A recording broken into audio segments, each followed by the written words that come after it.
জানিয়ে দেব সর্বশেষ আপডেট বাংলা সংবাদ। শুরুতেই শিরোনাম। ফ্যাসিবাদের দোসর গণমাধ্যম কর্মীদের প্রতি উপদেষ্টা নাহিদের কড়া বার্তা, সবাইকে বিচার করা হবে, কে কবি কে সাংবাদিক দেখা হবে না। এরপরেই জানাবো দেশের সব শিক্ষা প্রতিষ্ঠানের তথ্য হালনাগাদ করার উদ্যোগ নিল শিক্ষা মন্ত্রণালয়। এদিকে সবুজ পাহাড়ে রক্তের দাগ দেখতে চাই না বলেছেন জিএম কাদের। এরপরেই থাকবে রাজনৈতিকভাবে পার্বত্য জেলায় স্থিতিশীলতা ফেরাতে হবে বলেছে হেফাজত ইসলাম।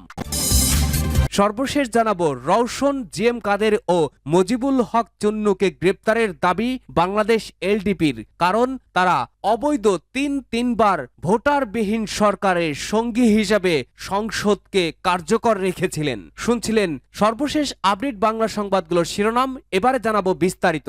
আজকের সংবাদ সম্পর্কে আপনার মূল্যবান মতামত লিখে জানান। জানিয়ে দিন কোন স্থান থেকে আমাদের সংবাদ শুনছেন অথবা দেখছেন। ভিডিওটি ভালো লাগলে লাইক, কমেন্ট, শেয়ার করে সবার আগে সবশেষ আপডেট সংবাদ পেতে চ্যানেলটি সাবস্ক্রাইব করে পাশের বেল বাটনে প্রেস করুন।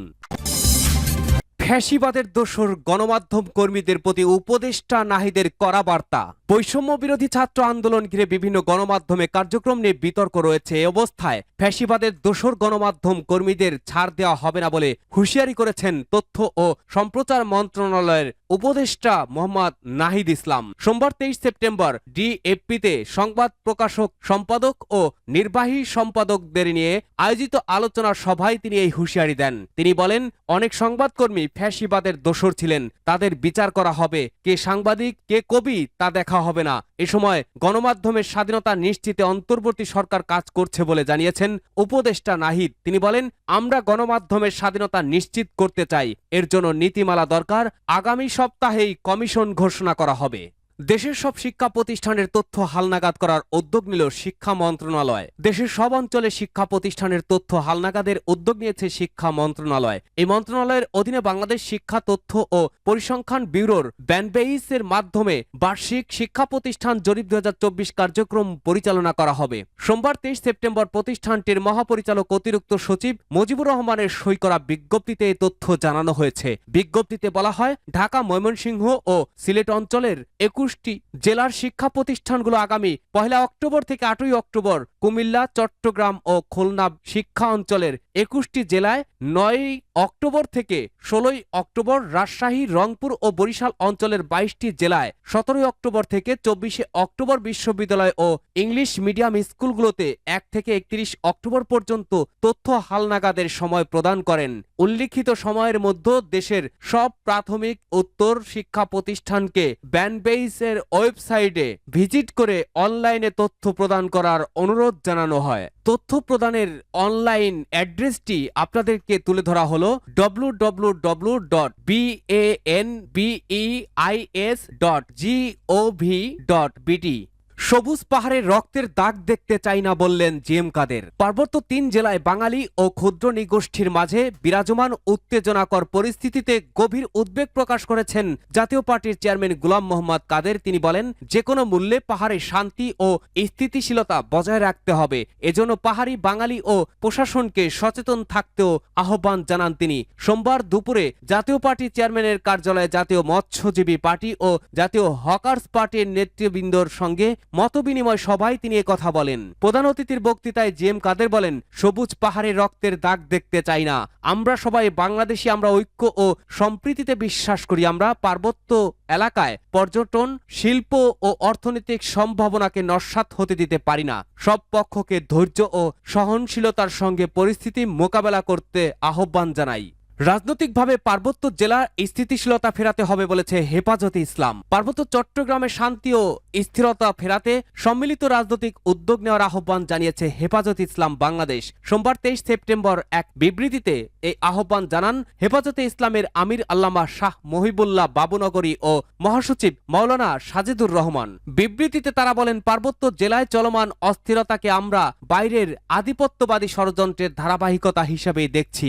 এই অস্থিতিশীল পরিস্থিতি শান্ত করতে আমরা অন্তর্বর্তী সরকারকে সম্মিলিত রাজনৈতিক উদ্যোগ গ্রহণের আহ্বান জানাচ্ছি। অভিজ্ঞ রাজনৈতিক দলগুলোর সাথে বসে পরামর্শ করুন। পার্বত্য জেলার নিরীহ বাঙালি ও উপজাতি সবাই আমাদের ভাই বোন, সবাই বাংলাদেশি। তাদের মধ্যে সমঝোতা ও শান্তি প্রতিষ্ঠায় সেখানকার স্থানীয় দেশপ্রেমিক রাজনৈতিক দলগুলোর সাথেও আলোচনায় বসে সমন্বয় পূর্ব কার্যক্রম পদক্ষেপ নিতে হবে। হেফাজতে ইসলাম বাংলাদেশের নেতারা বলেন, পার্বত্য অঞ্চল নিয়ে দেশি বিদেশি চক্রান্তের বাস্তবতায় এটি আমাদের রাষ্ট্রীয় অখণ্ডতা ও সার্বভৌমত্ব রক্ষার প্রশ্ন হয়ে দাঁড়িয়েছে। পার্শ্ববর্তী রাষ্ট্রের উস্কানি ও গোপন সহায়তায় পার্বত্য সন্ত্রাসী গোষ্ঠীগুলোর বাংলাদেশ বিরোধী কর্মকাণ্ড জিরো টলারেন্স নীতিতে দমন করতে হবে। সার্বভৌমত্বের প্রশ্নে কোনো ছাড় দেওয়া যাবে না। প্রয়োজনে দেশের শত শত দেশপ্রেমিক ইমানদার যুবক বাংলাদেশ সেনাবাহিনীর সহায়তায় পাশে থাকবে। তারা বলেন, বাংলাদেশ স্বাধীন হওয়ার পর শেখ মুজিব কর্তৃক বাঙালি পরিচয় অন্যান্য নৃগোষ্ঠীর ওপর চাপিয়ে দেওয়ার হঠকারিতা থেকেই পাহাড়ে অশান্তি শুরু। কিন্তু পরবর্তীতে মরহুম জিয়াউর রহমানের দূরদর্শীর নেতৃত্বে রাষ্ট্রীয় পরিচয় হিসেবে বাংলাদেশি জাতীয়তা গৃহীত হওয়ার মধ্য দিয়ে পার্বত্য জেলার উপজাতিরা আত্মপরিচয়ের সংকট থেকে মুক্তি পায়। আমাদের সংবিধান প্রত্যেক নাগরিকের নৃতাত্ত্বিক পরিচয় স্বীকার করার পাশাপাশি কোটা ব্যবস্থার মাধ্যমে পাহাড়ি জাতিগুলোকে দেশের মূলধারার জনসমাজের সাথে সংযুক্ত করার ব্যবস্থা করেছে। অথচ পাহাড়ি বাঙালিরা সুবিধা বঞ্চিত সত্ত্বেও কোনো কোটা সুবিধা তাদের দেওয়া হয় না।